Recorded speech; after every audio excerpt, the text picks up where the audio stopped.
ये है MG की नई हेक्टर SUV और इसमें आपको मिलते हैं बहुत सारे कनेक्टेड ऐप्स, बहुत सारे यूनिक फीचर्स, जैसे कि आप बोल सकते हैं हेलो MG और गाड़ी सनरूफ खोलेगी आपके लिए। इस टाइप के कुछ फीचर्स मिलते हैं जो बनाते हैं इस गाड़ी को बहुत यूनिक और बहुत ही डिफरेंट। ऐसे फीचर्स आज तक हमने भारतीय बाजार में नहीं देखे हैं इस प्राइस पॉइंट पर।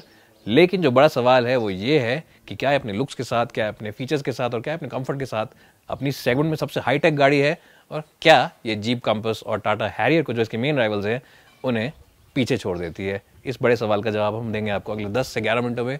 आप बने रहिए हमारे साथ। लेकिन उससे पहले हम आपको गाड़ी के चारों तरफ दिखा देते हैं। थोड़ा म्यूजिक बजा के 15 से 20 सेकंड आप गाड़ी को देखिए और हमें बताइए आपको गाड़ी लुक्स में कैसी लगी नीचे कमेंट्स में। आइए उसके बाद चलते हैं गाड़ी के अंदर।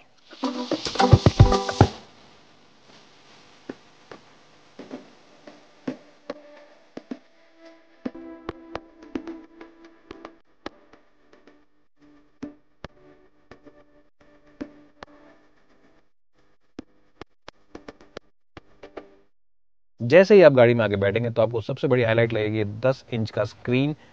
ये वर्टिकली लगा रखा है MG मोटर्स ने, इसे हॉरिजॉन्टली नहीं लगाया, यानी कि ये इंस्टाग्राम के लिए बहुत ही बेहतरीन रहेगा। और अगर आप इंस्टाग्राम पर हैं तो प्लीज़ मुझे फॉलो करें। मेरा हैंडल है आशीष मसीह 1। आप टीम को भी फॉलो कर सकते हैं autoportal_India पे। लेकिन ये तो मैं जोक कर रहा था कि इंस्टाग्राम पे अच्छा रहेगा, किसी भी चीज़ के लिए अच्छा है स्क्रीन, क्योंकि इसमें आपको बहुत सारे ऐप्स मिलते हैं। अगर आप नेविगेशन करना पसंद करते हैं, हाईवे पर जाते हैं और आपको रास्ता भटक जाते हैं, तो आप यहाँ पर टॉम का ऐप यूज़ कर सकते हैं। अगर आप गीत संगीत के शौकीन हैं तो आप गाना ऐप डाउनलोड कर सकते हैं। इनफैक्ट पहले से इसमें आता है, डाउनलोड करने की ज़रूरत नहीं पड़ेगी आपको। गाना ऐप यूज़ कर सकते हैं आप। और बहुत सारे ऐसे ऐप्स दिए गए हैं जो मैं भी एक्सप्लेन नहीं कर पाऊंगा क्योंकि वक्त बहुत ज़्यादा लग जाएगा। तो आप MG के शोरूम जाके उन ऐप्स को ज़रूर चेकआउट करें। चलाने में काफ़ी अच्छा सिस्टम है, ईजी सिस्टम है। अगर आपने कभी एप्पल का iPad चलाया है, सैमसंग का कोई टैब डिवाइस चलाया है, तो आपको उसी की तरह मक्खन की तरह स्मूथ लगेगा, ईजी लगेगा और आपको बहुत मज़ा आएगा, आनंद आएगा इस सिस्टम को यूज़ करने में। हाईलाइट गाड़ी का है इसके वॉइस बेस्ड ऐप्स, और उसका एक हाईलाइट मैं आपको थोड़ा सा दिखाता हूँ। आप इस तरह से उसे यूज़ कर सकते हैं। Hello MG, Yes. Please open the sunroof.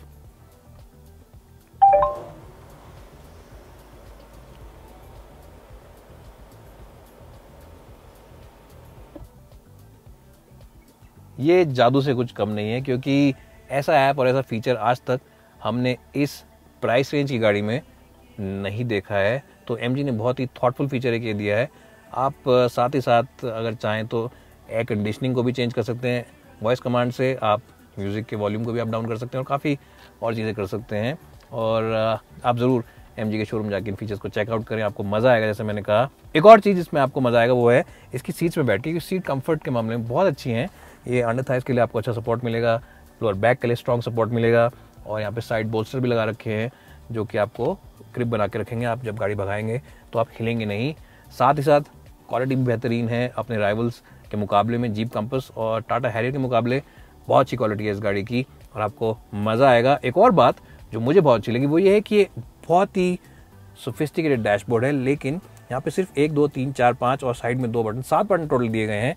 ये है इमरजेंसी इंडिकेटर के लिए जब दोनों साइड के ब्लिंकर चल पड़ते हैं, ये है ट्रैक्शन कंट्रोल के लिए, ये है फ्रंट डिफॉगर और रेयर डिफॉगर के लिए, और ये वॉल्यूम के लिए। एयर कंडीशनिंग और बाकी सब चीज़ें आप डायरेक्टली यहाँ से कंट्रोल कर सकते हैं। तो बहुत ही अनक्लटर्ड डैशबोर्ड है, बहुत ही अनक्लटर्ड सेंटर कंसोल है। बहुत अच्छा लगेगा आपको बैठ के, तसल्ली होगी कि आपने एक अच्छी गाड़ी को चुना है, क्योंकि sophisticated, up market and very well made interior है MG हेक्टर का। अगर बात करी जाए ओवरऑल यूटिलिटी प्लेसेस की, तो यूटिलिटी के मामले में गाड़ी ठीक ठाक है। यहाँ पे आपको 2 छोटे बॉटल होल्डर मिलते हैं, साथ ही साथ दरवाज़ों में भी आप बॉटल रख सकते हैं। ग्लव बॉक्स भी साइज़ में ठीक ठाक है। अगर आप मोबाइल रखना चाहते हैं तो आपको यहाँ छोटी ट्रे मिलती है, लेकिन ट्रे बहुत चौड़ी नहीं है। तो अगर आपके पास 2 मोबाइल हैं या चश्मे भी रखने, चश्मे तो खैर आप यहाँ रख सकते हैं, लेकिन अगर आपके पास 2 मोबाइल हैं और आपके पास साथ ही साथ अपना वॉलेट भी है तो आपको यहाँ रखने की जगह मिलती है। और आपको आउटडेटेड iPhone 7 अगर आपके पास है तो छुपा के रखना चाहिए, क्योंकि ऐसे फ़ोन बाहर लोगों के सामने नहीं रखने चाहिए, खासतौर पे इतनी हाईटेक और इतनी अप मार्केट सोफिस्टिकेटेड गाड़ी के अंदर। अगर आप अपनी गाड़ी शेयर करते हैं अपनी बीवी के साथ या अपने भाई के साथ या किसी दोस्त के साथ, आप गाड़ी एक्सचेंज करके चलाना पसंद करते हैं, तो इस गाड़ी में आपको मिलेंगी इलेक्ट्रिकली ऑपरेटेड फ्रंट सीट्स, यानी कि ड्राइविंग पोजीशन अपनी जो कंफर्टेबल है, ढूंढने में दिक्कत नहीं होगी। साथ ही साथ जो स्टीयरिंग व्हील है वो भी रीच और रेक दोनों के लिए एडजस्ट होता है।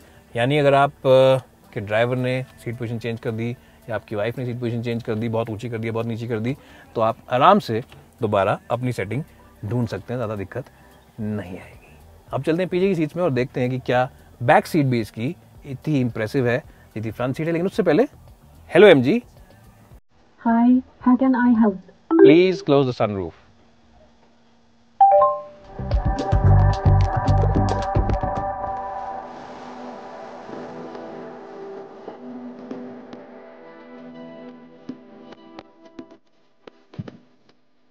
हेडरूम हो कम और नी रूम हो तंग तो पीछे वाला बंदा बन जाता है टोटली मलंग।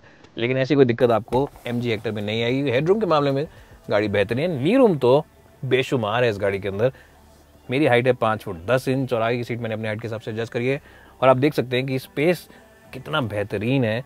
मेरे ख्याल से ये अपने सब राइवल से आगे है।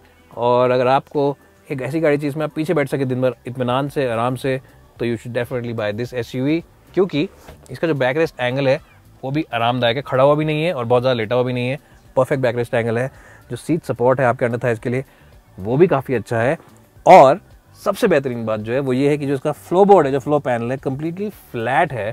तो जो भी यहाँ बैठेगा, जो भी इंसान यहाँ बैठेगा, उसके लिए बहुत स्पेस है अपने पैरों को फैलाने के लिए और कोनी मारने के लिए साइड वालों के लिए, क्योंकि स्पेस बहुत ज़्यादा है, कोई दिक्कत नहीं आएगी। यहाँ तसल्ली से बैठ सकते हैं। खिड़कियाँ भी खासी बड़ी हैं और दरवाजे जब आप खोलेंगे तो आप नोटिस करेंगे कि जो इसका एपेचर है, जो एरिया है जहाँ से आप एंट्री और एग्जिट करते हैं, वो भी काफ़ी चौड़ा और काफ़ी बड़ा है, यानी कि कोई दिक्कत नहीं आएगी तसल्ली से गाड़ी में स्लाइड इन और स्लाइड आउट करने के लिए।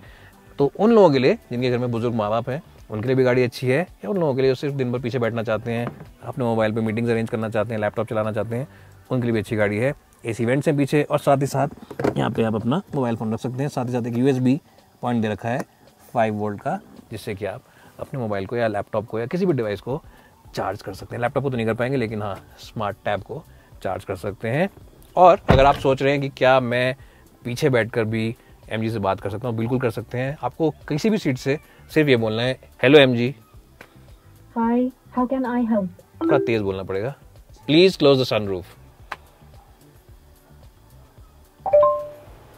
इस टाइप से आपको बोलना पड़ेगा। 2 सेकंड लगेंगे, कभी हो सकता है 3 भी लग जाएं, लेकिन सनरूफ बंद हो जाएगा। तो ये आप पीछे से भी कर सकते हैं। हाँ, लेकिन आपको कुछ लिमिटेड कमांड्स ही देने पड़ेंगे।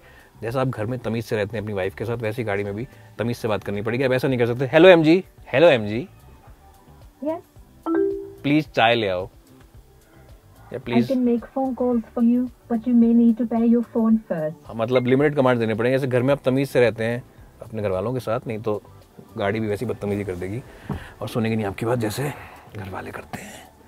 एनीवेज, उतरते हैं गाड़ी से और पीछे रखते हैं डिक्की में, और डिक्की में देखते हैं कि स्पेस कितना है। अगर बात की जाए बूट स्पेस की डिक्की की, तो इसमें आपको मिलता है बहुत ही बेहतरीन बूट। 587 लीटर्स का बूट स्पेस है, जो कि बहुत बड़ा होता है। किसी भी अगर आप कैटेगरी में गाड़ी को देखेंगे, ऊपर नीचे कोई भी कैटेगरी देख लीजिए इसके मुकाबले की, तो इतना बड़ा बूट, ऑलमोस्ट 600 लीटर का बूट है, रेयर आपको मिलता है। और जैसा आप देखते हैं चौड़ा बूट है, डीप बूट है, आराम से आप पूरे वीकेंड का सामान लेके जा सकते हैं अपने सासू माँ के घर या किसी के भी घर जाना चाहें।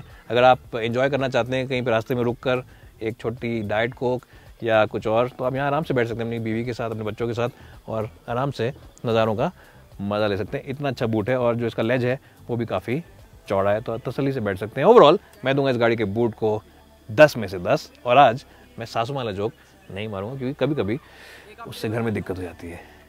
चलिए आगे चलते हैं और चला के देखते हैं गाड़ी को चलाने में कैसी है। फीचर्स के मामले में तो बेहतरीन है ही, स्पेस के मामले में तो आलीशान है, लेकिन चलाने में कैसी है आपको बताते हैं।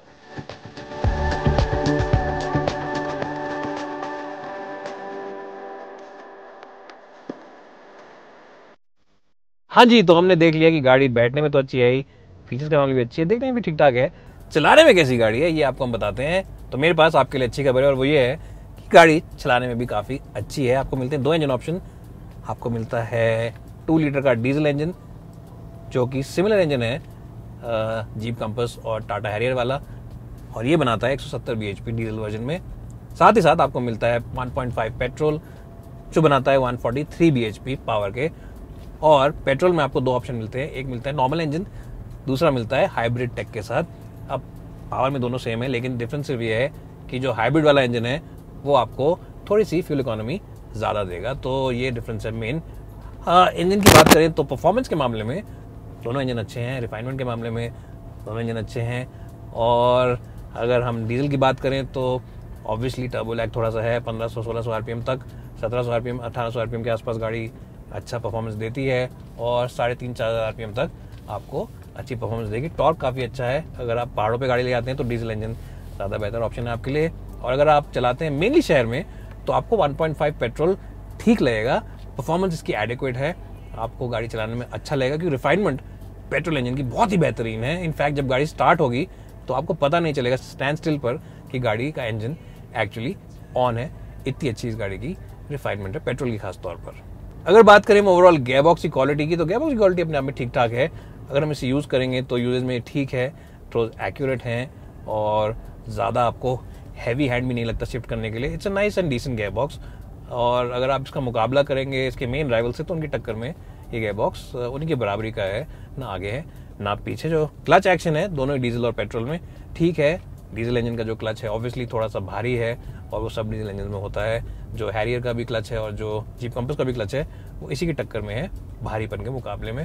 तो 19-20 का फर्क है, कोई ज़्यादा ऐसा डिफरेंस नहीं है।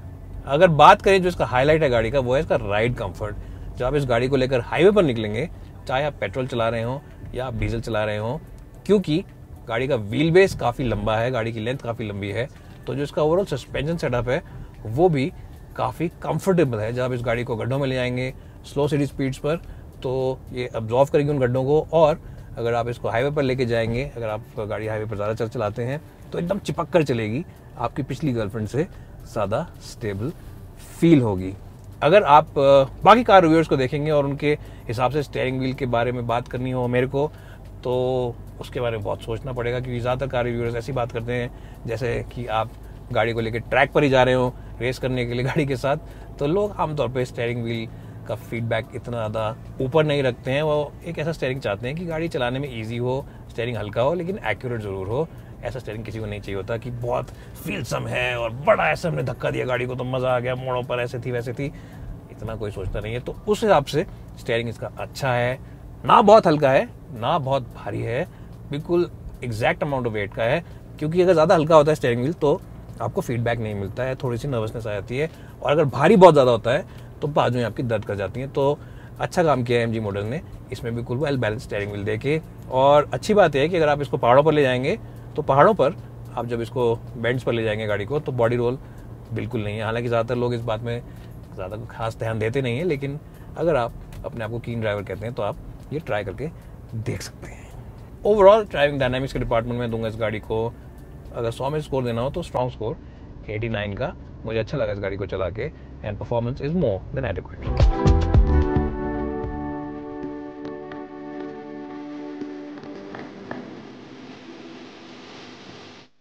ओवरऑल MG हेक्टर एक बहुत ही स्ट्रॉन्ग प्रोडक्ट है अपने कनेक्टेड ऐप्स के साथ, अपने रूमी कैबिन के साथ और कंफर्टेबल राइड के साथ। इनफैक्ट ये बहुत ही हाईटेक गाड़ी है और अपने राइवल्स को ये आराम से मात दे सकती है बहुत सारी कैटेगरीज में। अगर आप बाजार में एक लार्ज साइज SUV के लिए तो आपको डेफिनेटली ये गाड़ी देखकर आनी चाहिए MG के डीलरशिप पे। और मैं यकीनन इस बात को गारंटी कर सकता हूँ कि आपको इस गाड़ी में बैठ के और चलाकर बहुत मज़ा आएगा, आप इसके राइवल्स को भूल जाएंगे। मैं दूंगा इसको एक स्ट्रॉन्ग स्कोर 90 का 100 में से। अपने सब राइवल्स के मुकाबले ये डेफिनेटली सबसे हाईटेक और सबसे सोफिस्टिकेटेड गाड़ी है। You should definitely check it out at dealership near you. It's bye for now and hope to see you soon.